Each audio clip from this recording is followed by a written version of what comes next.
PWI Perjuangan Wali Songo adalah orang-orang NU yang tidak mau sejarah NU dibelokkan oleh orang-orang bukan dari orang-orang Nusantara. PWILS adalah orang-orang NU yang tidak mau NU dibawa ke tiang, bukan orang-orang Nusantara. PWILS adalah orang-orang NU yang siap berjuang mempertahankan, menyebarkan, mengajarkan ajaran-ajaran toleransi Wali Songo yang sesuai dengan Pancasila dan Undang-Undang Dasar 45.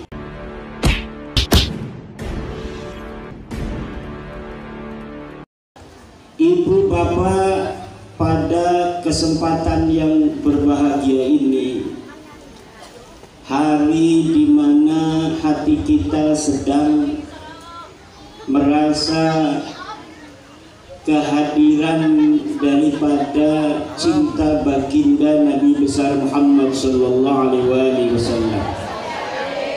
Acara yang berbahagia, yang barokah di Pondok Pesantren Riyadhus Shalihin ini selain khatmil Quran para santri, juga adalah maulid baginda Nabi besar Muhammad sallallahu alaihi wa alihi wasallam.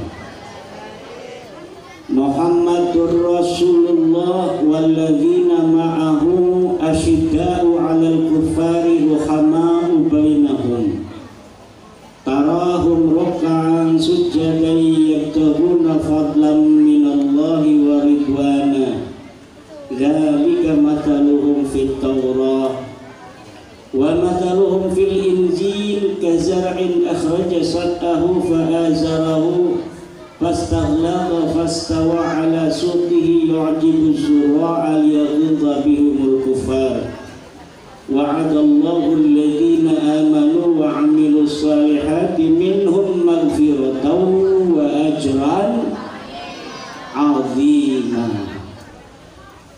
Muhammadur Rasulullah iki i'rabe macam-macam bu.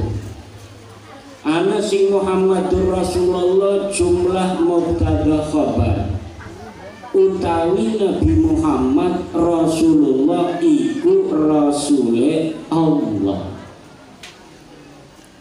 Nanti lafadz walladzina ma'ahu wawnya waw istinaf lan utawi wong akeh kang tetep iya aladina ing dalem sertane Kanjeng Nabi asyidda'u 'alal kuffar. Khabar iku sakeh wong kang sanget, sakeh wong kang tegas 'alal kuffari ing atase sakeh wong kafir. Ruhama'u bainahum tur kang pada wong kang welas kabeh ing dalem antarane alladzina.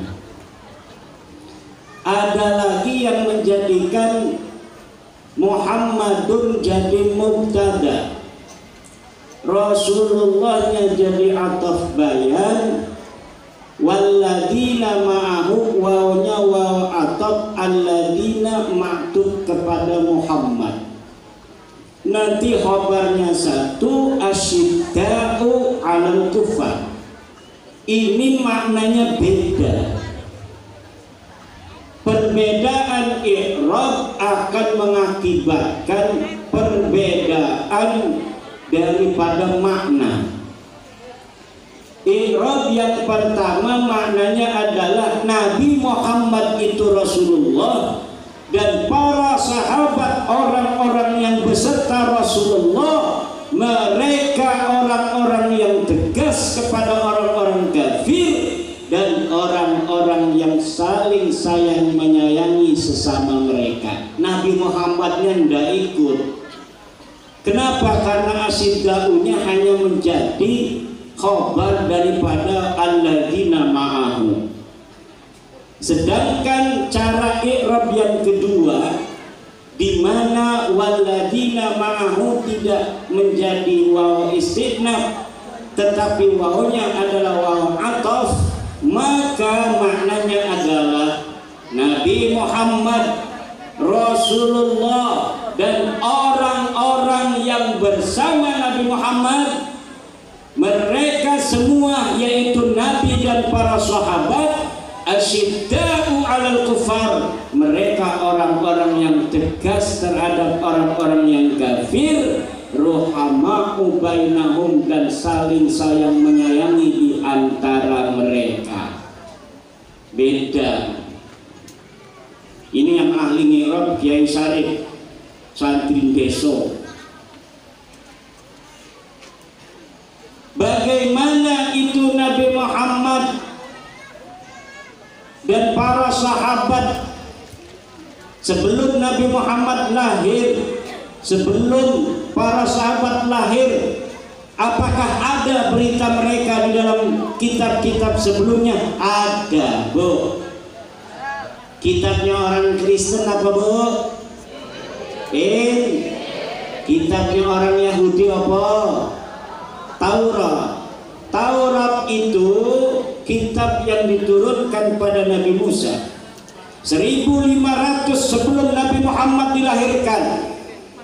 Bahkan 2000 tahun sebelum Nabi Muhammad dilahirkan, di dalam Taurat sudah disebutkan bahwa nanti di suatu masa, suatu ketika ada seorang nabi yang sahabat-sahabatnya dan dia sangat tegas terhadap orang-orang kafir dan sangat sayang menyayangi di antara mereka. Tarahum ruk'an sujada.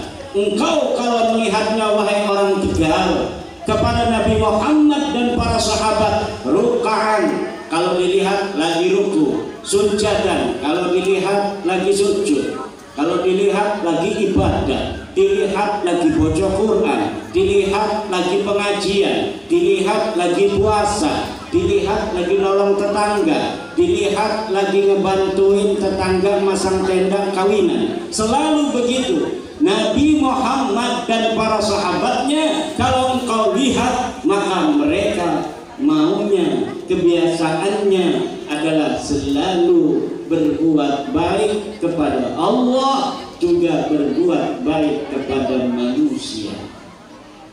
Simahum fi wujuhihim min atharis sujud. Ciri-ciri mereka dapat dilihat dari wajah-wajah mereka, min atharis sujud, dari bekas sujud-sujud mereka. Kata orang Wahabi, bekas sujud itu adalah tanda hitam yang ada di dahi. Makanya orang Wahabi semua dahinya batu keireng, Bu. Iku oleh ngegosok-gosok kuning keramik musola itu. Padahal kata para ahli tafsir, min asaris sujud adalah al-khusyu' wal khudu' wat tawadu'. Khusyuk dan tunduk, tawadu' kepada Allah. Ciri-cirinya Rasulullah dan para sahabatnya adalah al-khusyu' wal khudu' wat tawadu'. Khusyuk, tunduk, dan tawadu. Itu makna min atharis sujud. Simahum fi wujuhihim min atharis sujud, artinya terlihat dari tingkah lakunya Nabi Muhammad dan para sahabat selalu dihiasi oleh sifat tawadu. Ora gumedhe, ora sombong, ora kumaluhur, nganggep uang rendah, nganggep uang lebih mesakat daripada dheweke. Sirama mesakat ya, kita mah utangnya cuma 500.000 per bulan, sirama utangnya 1.500.000, 1,5 juta. Ya pada utangnya barangnya mah. Gimana? Selalu menghina orang, sombong, merasa dirinya lebih baik di hadapan Allah, merasa dirinya lebih mulia, merasa dirinya lebih terhormat. Ini bukan akhlak Nabi Muhammad, ini bukan bukan akhlak sahabat-sahabat Nabi Muhammad sallallahu alaihi wasallam. Ini ada tepuk tangan, saya curiga apa maksudnya. Ini ada Umar Yasin juga, alhamdulillah, dari Nakobah Ansab Aulia Tis'ah. Bu, Nakobah Ansab Aulia Tis'ah artinya adalah organisasi yang mencatat turunan-turunan Wali Songo.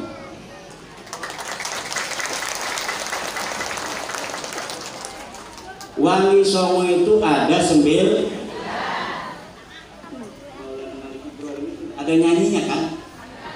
Hafal nyanyinya nih? Coba kita nyanyi bareng-bareng.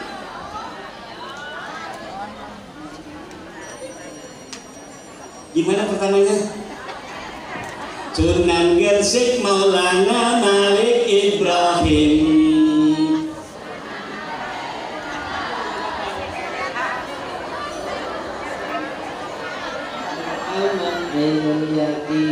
Yang keras. Sunan Bonang Maulana Makdum, Sunan Derajat Raden Qasim, Sunan Kalijaga Raden Syahid, Sunan Muria Raden Umar, Sunan Kudus Ja'far Shadiq, Sunan Gunung Jati Syahid Hidayatullah. Yang hafal cuma akhirnya doang.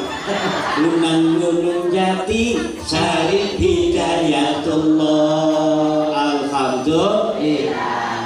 Itulah penyebar agama Islam di Nusantara. Sebelum Wali Songo, Islam sudah datang. Ada di Aceh abad kedua sudah masuk para sayyid-sayyid, para syarif dari Makkah. Tapi belum semarak, belum melebar luas Islam menyebar. Bahkan seorang dari Eropa, Tommy Pires, datang. Tetapi ketika zaman Wali Songo itulah agama Islam menyebar dari seluruh pelosok Indonesia, dari kota sampai ke desa. Alhamdulillah. Simahum fi wujuhim min atharis sujud yabtaguna fadlan minallahi wa ridwan. Itu perumpamaan Nabi Muhammad dan para sahabat yang ada di dalam kitab Injil, yang ada di dalam kitab Taurat.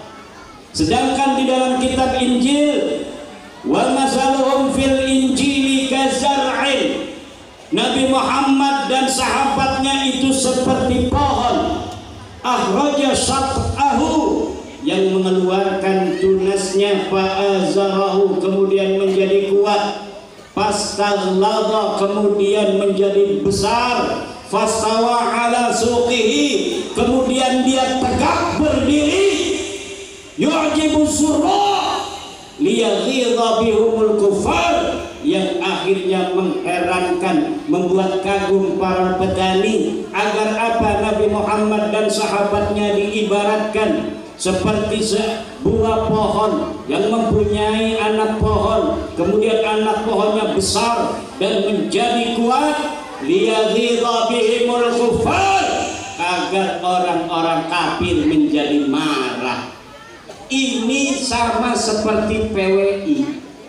PWI itu kezar'in, tadinya cuma satu, ada di Cirebon, dideklarasikan oleh Gus Abbas Buntet, putra dari Kiai Fuad Hasyim, cucu daripada Panglima 10 November Kiai Abbas Buntet, yang pada Abbas untuk perang mempertahankan kemerdekaan Indonesia yang mau direbut kembali oleh orang-orang Eropa daripada tentara-tentara sekutu. Jadi aja gegabah kalau wong Cirebon, wong Brebes, wong Tegal iku di antara sing milu perang bengen wong Cirebon, Brebes, Tegal, Banyumas, santri-santri nih, pengurus-pengurus NU nih, iku di bawah pimpinan kiai. Tentara lain dari nasionalis di bawah nasionalis pimpinannya, tapi khusus untuk santri pimpinan laskarnya yang diangkat oleh Mbah Hasyim Asy'ari adalah Mbah Abbas Buntat, dan sekarang cucunya menjadi panglima tertinggi Laskar Sabilillah Perjuangan Wali Songo. Untuk apa? Untuk tegas menjaga ajaran-ajaran Wali Songo, ajaran Islam yang rahmatan lil alamin, ajaran Islam yang menghormati ajaran-ajaran lain, ajaran Islam yang menghormati budaya-budaya leluhur, budaya-budaya Nusantara yang tidak bertentangan dengan Islam dibiarkan oleh Wali Songo. Wali Songo tidak mewajibkan seluruh umat Islam untuk berpakaian seperti Wali Songo. Wali Songo tidak mewajibkan budaya-budaya Wali Songo yang dibawa oleh Wali Songo dari leluhurnya, daripada para syarif-syarif, para sayyid-sayyid daripada Timur Tengah, tidak diwajibkan, bahkan tidak dianjurkan. Orang Nusantara walau dia Islam tetap dia adalah sebagai orang Nusantara. Ini ajaran Wali Songo yang begitu penuh dengan toleransi dan tasamuh. Ada yang mau merubahnya, pakai peci hitam nggak boleh, semua katanya harus pakai pecinya putih kayak dia. Wali Songo juga pakai udeng-udeng kayak saya, tapi Wali Songo tidak pernah menyalahkan orang pakai belangkon. Itu ajaran Wali Songo. Saya pakai jubah, saya pakai udeng-udeng, tapi saya seneng melihat orang pakai belangkon kayak Kiai Umar Yasin. Itu dari dulu Wali Songo begitu. Saling hormat menghormati, saling tenggang rasa, ajaran wasatiyah, ajaran moderatan. Jadi PWILS adalah tegas, murni orang-orang NU yang tidak mau sejarah Nusantara diborong dan diaku oleh orang-orang yang bukan orang-orang Nusantara. PWI Perjuangan Wali Songo adalah orang-orang NU yang tidak mau sejarah NU dibelokkan oleh orang-orang bukan dari orang-orang Nusantara. PWILS adalah orang-orang NU yang tidak mau NU dibawa ketiak, bukan orang-orang Nusantara. PWILS adalah orang-orang NU yang siap berjuang mempertahankan, menyebarkan, mengajarkan ajaran-ajaran toleransi Wali Songo yang sesuai dengan Pancasila dan Undang-Undang Dasar 45.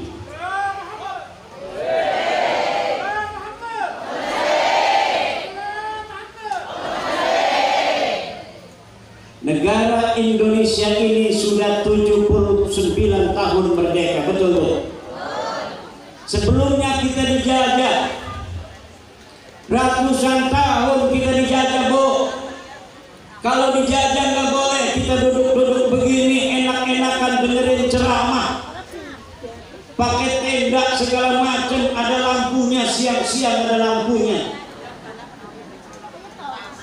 Kita ceramah dikawal oleh para pejuang Banser, dikawal oleh para pejuang Laskar Wali Songo. Kalau ini terjadi pada zaman Belanda Bu, sudah diberondong ini sama apa namanya itu AK-47 milik Belanda. Tahu itu dalam zaman dulu ada apa belum? Kita dijajah 350 tahun kata orang-orang, bohong. kita dijajah tidak 350 tahun, tapi kita dijajah hanya 145 tahun. Sementara yang 200 tahun itu kita diadu domba, Bu. Cornelis de Houtman 1959 datang ke Banten. Dia datang ngomongnya mau menjadi teman, tapi akhirnya pengen menjadi tuan. Dia datang katanya pengen berdagang, tapi akhirnya pengen dihormati sebagai penguasa. Maulana Yusuf marah, kurang ajar ini Belanda. Datang katanya dia mau berdagang, tapi dia menguasai. Dia datang katanya pengen menjadi teman, tapi akhirnya pengen menjadi tuan. Diusir dari Banten, pergi dia ke Jawa Timur, mengadu domba anak-anak Nusantara. Akhirnya kita diadu domba antara satu kerajaan dengan kerajaan lain. Di antara satu kerajaan, antara ayah dan anak diadu domba, antara seseorang raja dan kemenakannya diadu domba, antara raja dan adiknya diadu domba. Selama 200 tahun VOC Belanda berdagang di Indonesia yang dulu masih Nusantara. Mereka tidak menjajah, tapi mereka menguasai ekonomi kita. Bagaimana caranya mereka menguasai ekonomi kita? Kita kan banyak, kita puluhan juta waktu itu, Bu. Tapi kenapa kalah oleh Belanda yang hanya ada 1.000 orang di Indonesia? Tentara mereka tidak lebih dari 1.000 orang. Di Indonesia kita puluhan juta orang waktu itu. Tapi kenapa kita kalah? Karena mereka tidak berhadapan langsung dengan rakyat kita. Mereka mengadu domba antar satu raja dengan raja lainnya agar mereka yang menjadi penguasa di antara keduanya. Ini perang melawan ini, kerajaan ini perang melawan kerajaan itu. Akhirnya dia yang menguasai daripada ekonomi dua kerajaan itu. Berapa tahun kita diadu domba begitu? 200 tahun.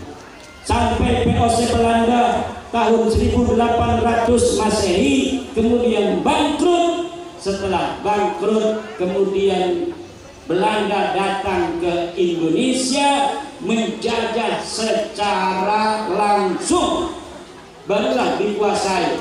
Tapi dia dikalahkan oleh Prancis. Akhirnya kita dijajah Belanda Prancis selama 11 tahun. Kemudian 1811 kita dijajah oleh Belanda Inggris. Baru dari 1816 kita dijajah penuh oleh Belanda sampai 1942. 1942 Belanda dikalahkan oleh Jepang. Jepang menjajah kita 2,5 tahun.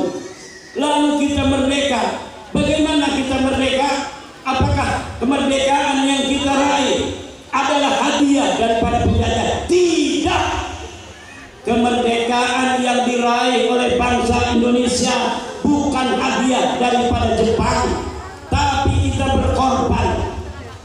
Jepang kabur kalah oleh sekutu, kemudian kita perang dengan sekutu. Tanggal 22 Oktober Mbah Hasim bikin resolusi jihad. Dalam resolusi jihad itu dikatakan wajib bagi bangsa Indonesia untuk berperang mempertahankan kemerdekaan Republik Indonesia.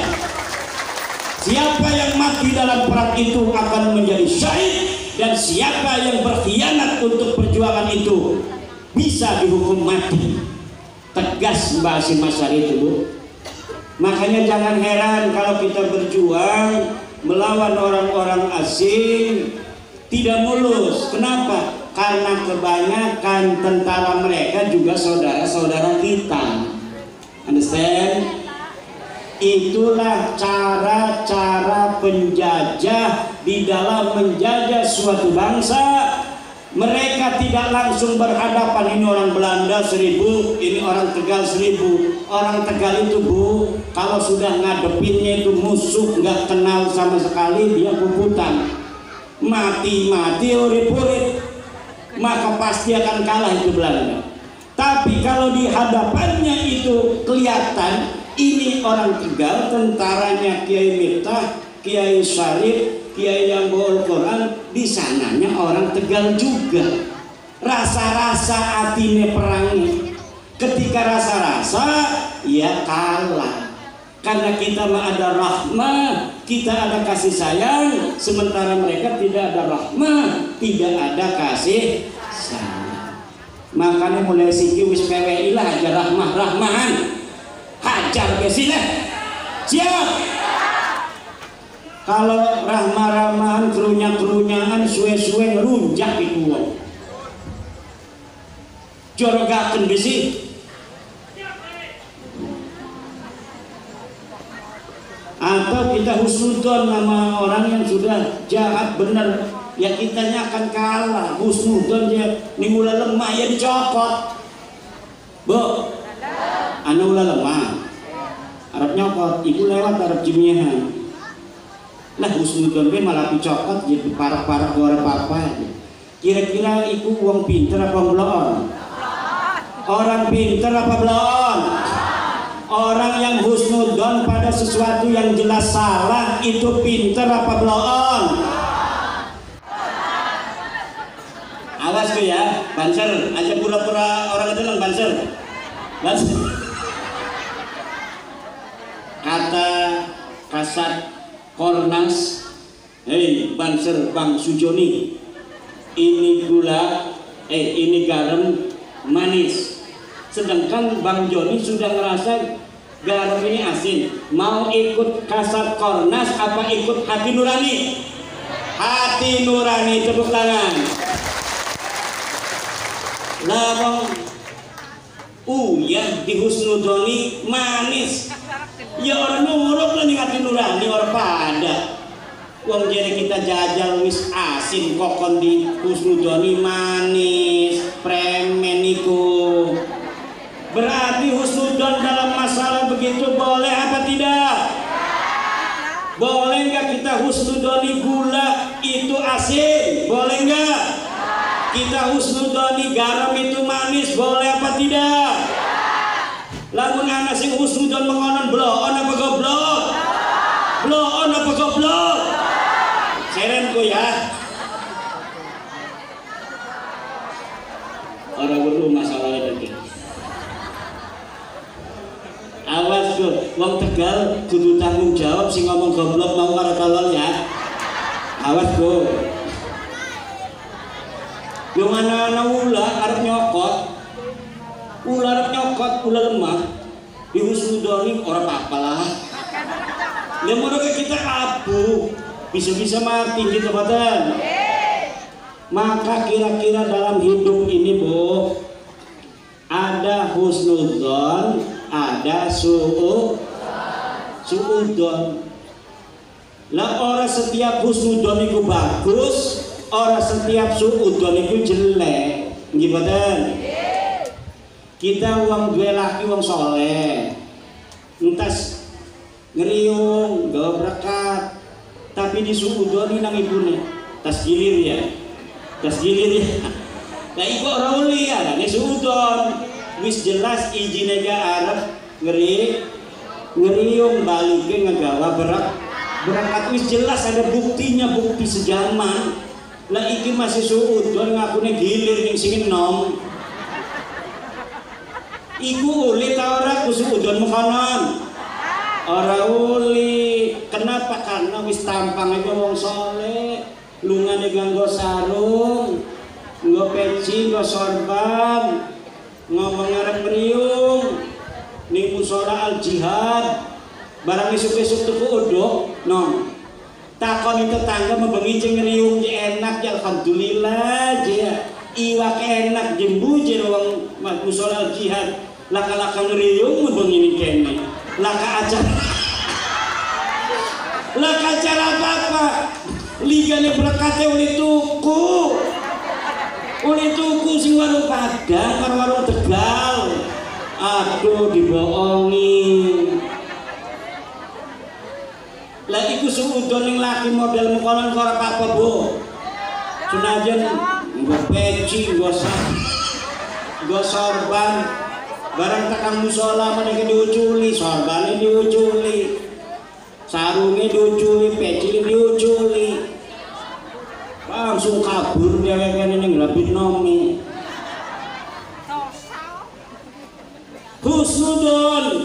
Husnudon kepada maling, wis tampange maling, wis ora kenal kita nih wong iku. Husnudon bae iku uli ora uli Bu. Ibu durung kenal karo wong. Ngakune arep ngedeleng sobonge ibu, engkone jarep uli bantuan sing Bapak Prabowo. Misal, padahal laki-laki itu kita tidak kenal. Tampangnya baik kayak tampang maling, tapi ngomongnya pengen ngedeleng dapur. Apa bener ibu-ibu iki duwene gas 3 kilo? Lamun sing nggo gas 3 kilo kone arep dimangi duit nang Bapak Prabowo sebulan 5 juta. Alhamdulillah. Bu, engkone arep dimangi mangan gratis nang Bapak Presiden. Gelem tara? Ora gelem.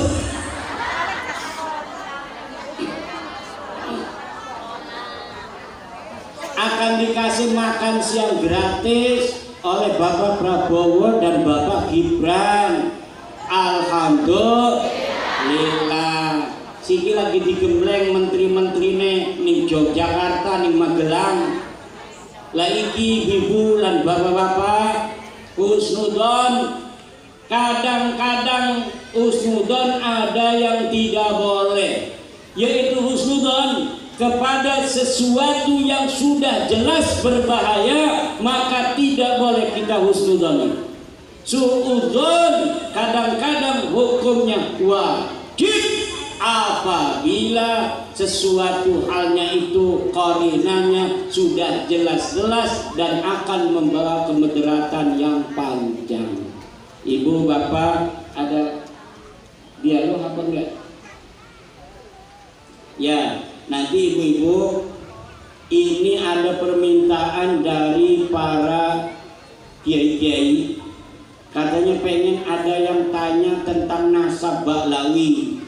Jadi ceramahnya setengah jam saja. Nanti yang mau tanya nasab Baklawi sahih apa tidak boleh, karena saya sudah membatalkan nasab Baklawi Bu, berdasarkan penelitian ilmiah saya. Baklawi Habib-Habib ini yang ngaku keturunan Nabi tidak terbukti sebagai keturunan Nabi besar Muhammad Sallallahu Alaihi Wasallam. Pengakuan mereka tidak terkonfirmasi. Kitab-kitab nasab di abad keempat, 5, 6, 7, 8. Mereka ngaku di abad 9 tetapi tidak terkonfirmasi. Dengan itu maka Habib yang ngaku turun Nabi itu nasabnya batil, nasabnya maudhu, nasabnya mardud, nasabnya terputus. Demikian sementara. Wallahu wal muwaffiq ila aqwamit thoriqin. Wassalamualaikum warahmatullahi wabarakatuh.